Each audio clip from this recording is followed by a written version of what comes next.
सारखा छेद असणाऱ्या अपूर्णांकाला समच्छेद अपूर्णांक म्हणतात. 4/5 आणि 6/5. काय अक्कल लागते का सांगा बरं या प्रश्नाचं उत्तर काढायला. तुम्हीच जबाबदार आहो बाबा. तुमचं जर स्कोर कमी आलं तुम्हीच जबाबदार आहो. ह्या गवळीनं बिचाऱ्यानं सांगितलं होतं हात जोडून घड्याळ वापरा. काही येड्या लोकांनी घड्याळ आणले नाहीत अक्षरशः. मी सांगितलं होतं तुम्हाला 1 मिनिटाला एक प्रश्न सोडवा. ज्या प्रश्नाला 1 मिनिटापेक्षा 10 सेकंद पण जास्त लागले तर यार प्लीज त्याच्यात बसू नका, सोडून द्या यार. असे लय झालं 10 प्रश्न राहतात, द्या सोडून. कितीदा सांगितलं होतं.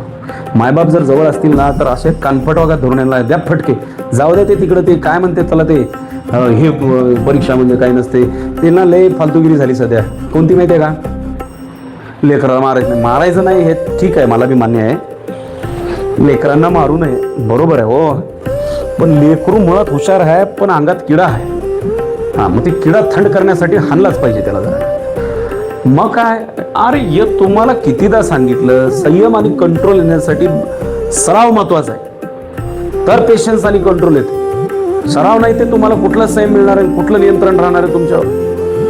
मायबापाला येड्यात काढणारी पिढी निघाली आहे सध्या. आम्ही लय शहाणे आहो, आम्हाला सगळंच जमते, बघू शेवटी काय होतं ते. असलं नाही लगा. तुम्हाला सांगतो लेकरांनो, तुमच्यासाठी ठीक आहे पण तरी बी ते त्यांचं जगणं सोडून दिले तर तुमच्यासाठी, तुमच्या जीवनासाठी ज्यांनी आपलं जगणं सोडून दिले ते तुमचे मायबाप आहेत.